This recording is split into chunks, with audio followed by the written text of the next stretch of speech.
No! How interesting.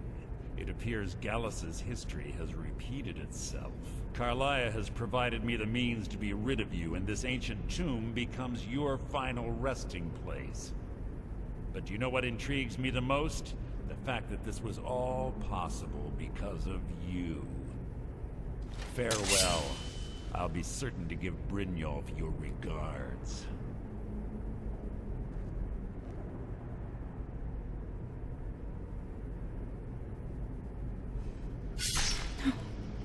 No. No. Wake up! No. Wake up! What was all that about, woman? What, are you trying to attract some predators?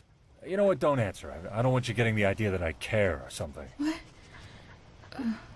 I guess I must have had a nightmare. Just couldn't sleep with all that screaming of yours. Are you rude like this with everyone? Of course. Why? Why waste time pretending to be someone else? The sooner people face the cold realities and harsh truths of the world, the better. Why pretend we're anything other than what we are? I've seen how you bite your tongue rather than speak the truth at times. Don't you get tired of having to pretend these people actually interest you? That you actually give a shit about them? Doesn't it frustrate you having to constantly submit to their fragile egos? Wait, what are you talking about? Why are we even helping them? They deserve to die. We are wasting time here. I do what I must to keep the peace, Bishop. Someone like you wouldn't understand.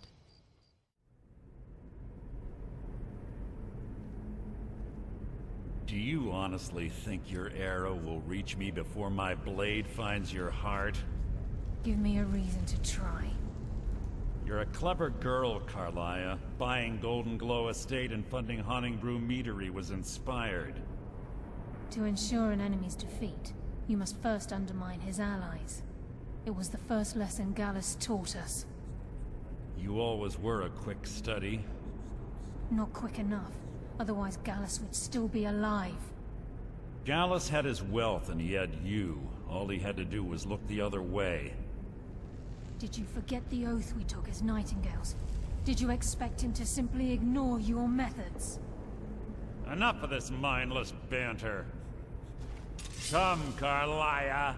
It's time for you and Gallus to become reunited.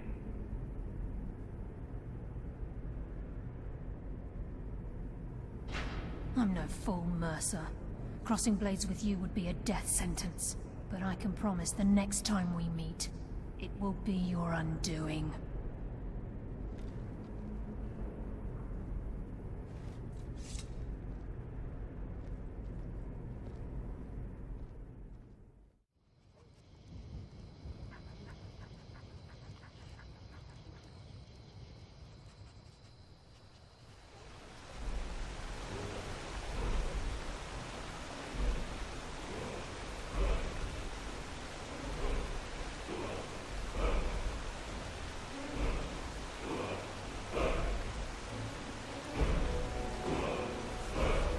Greybeards have summoned the Dragonborn to High Hrothgar. Such a thing has not happened for hundreds of years.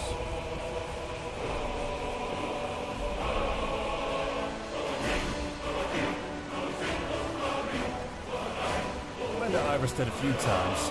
Never really had a reason to climb that mountain.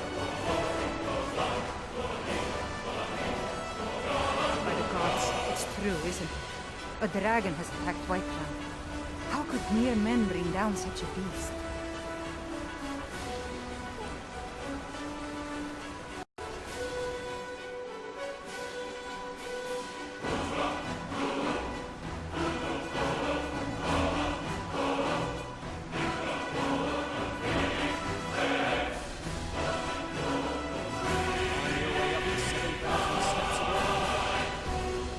Not today. I'm just not ready to make the climb to High Hrothgar. The path isn't safe. Aren't the Greybeards expecting some supplies? Honestly, I'm not certain. I've yet to be allowed into the monastery. Perhaps one day. I wish I could make my deliveries more often, but the road's getting dangerous.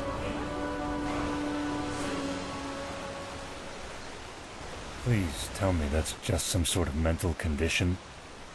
What? The way you just can't say no to every stray that comes your way with their, "Oh, please go to the cave full of vampires to find my spoon."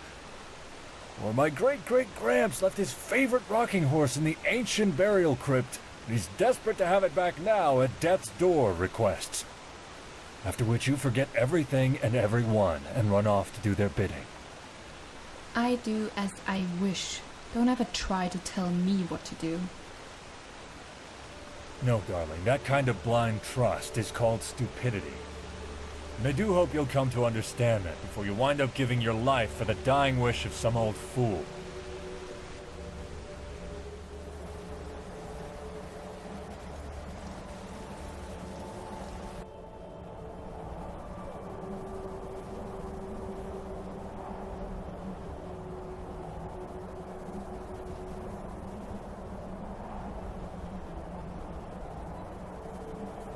Bishop, how did you become a ranger?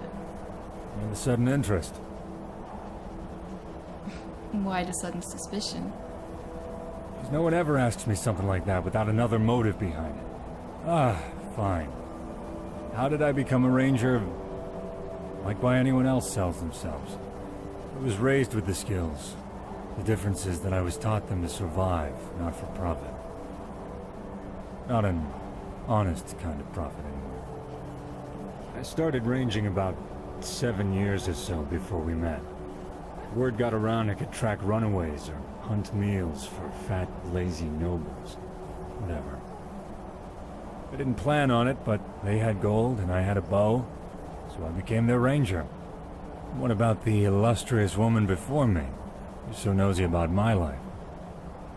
Banditry was my life. Are you pulling my leg?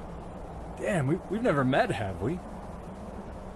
Well, ladyship, if you start going down that path again, I am not following. You know what? Our pasts are our pasts. We're not going to make the future any better by going on about them. As for the present, isn't there somewhere we had to be going? Some long-lost hat to be retrieving? No? If all else fails, there's always the inn.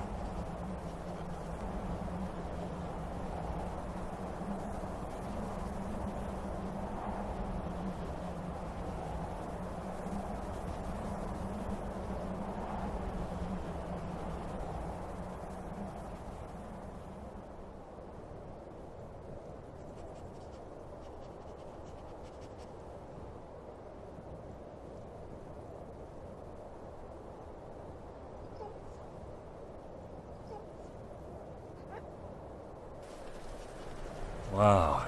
Throat of the world. Wonder what's up there.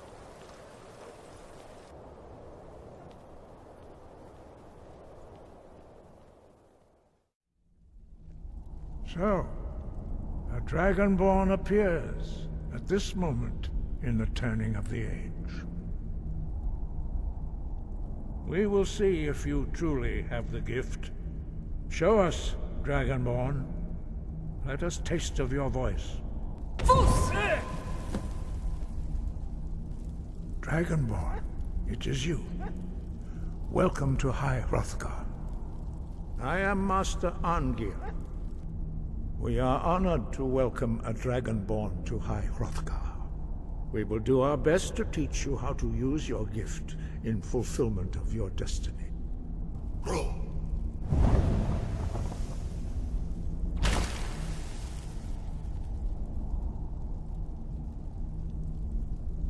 As part of your initiation, Master Einarth will allow you to tap into his understanding of Ro.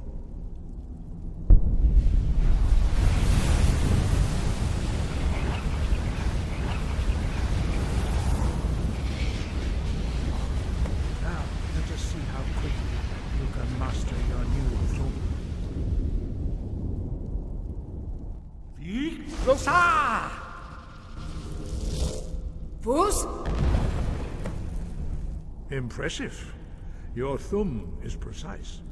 You show great promise, Dragonborn. We will perform your next trial in the courtyard. Follow Master Bori. Master Bori will teach you Wold, which means whirlwind. Wold.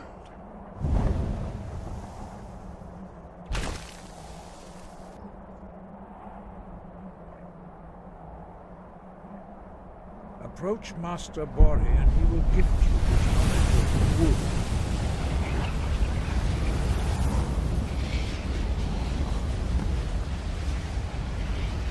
Now we will see how quickly you can master a new shout. Master Wulfgar will demonstrate Whirlwind Sprint. Then it will be your turn. Wold! Attack! X! Wold! Your quick mastery of a new Thuum is astonishing. I'd heard the stories of the abilities of Dragonborn, but to see it for myself... You are now ready for your last trial. Retrieve the horn of Jürgen Windcaller, our founder, from his tomb in the ancient fane of Ustengrav. Remain true to the way of the voice, and you will return. Sky, guard you. Playing hero again, I see?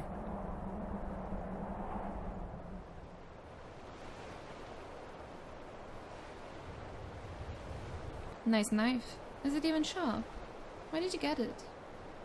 This deer here is a token I took from one bandit back in the day. I was 7. I'd barely learned to use a bow. Some bandits attacked my village and, well, we fought them off. I took this from one of the corpses and killed the last bandit that thought I was just a lad, unable to make a quick decision. Oh, and believe me, darling, this deer cuts deeper than my words. Does it have any enchantments? No, it just cuts, princess. Want to feel? Want to feel mine against your throat? I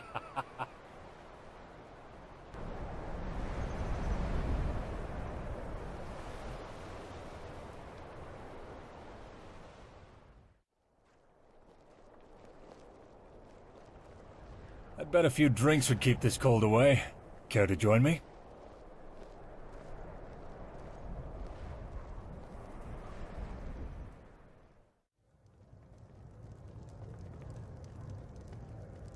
Greetings.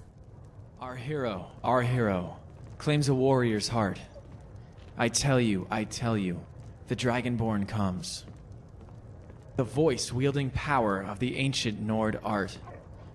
Believe, the Dragonborn comes. It's an end to the evil of all Skyrim's foes. Beware, the Dragonborn comes. For the darkness has passed, and the legend yet grows. You'll know, the Dragonborns come. Thank you one and all. You are most kind. Forgive me, my lady. Have I the honor to speak to the Dragonborn? That depends. Who's asking? By the divines. It is delightful to be standing in your presence. I never said I was the dragon. Today, we witness a living legend among us. None other than the Dragonborn herself. Our hero indeed, who claims this warrior's heart. I told you, and the Dragonborn came. The living legend needs a drink. If I could just have one moment of your fine company, my lady. Please allow me to introduce myself. My name is Alec. And what does a bard want with me? I have spent so much of my time studying your adventures. From the terrors at Helgen to your endless eradication of the dragon menace. You are our hero. Your strength and humility brings hope to every heart in Skyrim. We bards sing your songs so that our children's children may remember the glory of the Dragonborn, savior of Tamriel. Though, meeting you, I see no account of your beauty has ever given you the justice you deserve. Thank you. That's very kind. Kindness holds no place over honesty. I speak only the truth. You are truly inspiring. A beautiful muse for the beating heart of a musician. Please, you must come to a special performance I'm arranging here in Windhelm. I would be delighted for you to be my guest. That sounds wonderful. Just you wait, my dear. I am so pleased to share the experience with you. I will see you at the palace, my muse. What did you think of the bard? As if he'd know anything about letting women come for anything. His voice alone is enough to send them running in the opposite direction. Ah, is someone jealous? I'd like to hear you do better. You offering to give me lessons? Let's see who can hit those high notes first. I swear, I'd sing about you myself if it got them to shut up. I would pay to see that. Do a duet with Convia. Yeah, nobody could get me drunk or pay me enough to do that. Come on, I really need a drink. I think my ears are bleeding. So lovely to see you once again. I want to introduce Bishop, my traveling companion. The Savage. In Windhelm? Are you sane, Dragonborn? I'm sorry to have offended you, my lady. I just don't trust you with a man like that. You shouldn't judge before you know him. And there is the compassion I have heard so much about. How very considerate of you. But I'm not sure if he should attend with you to my performance. If Bishop isn't welcome, then I'm not coming. For you, my muse, I would do anything. I don't suppose there's anything I can say to change your mind? Very well. If that is what you wish, your friend may join us.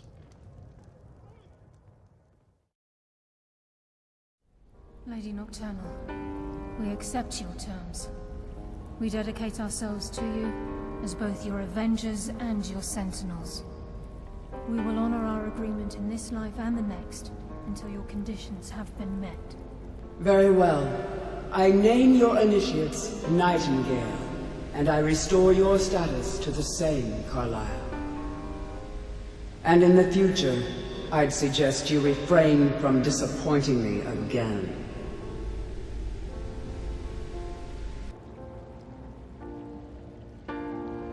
Now that you've transacted the oath, it's time to reveal the final piece of the puzzle to you. Mercer's true crime.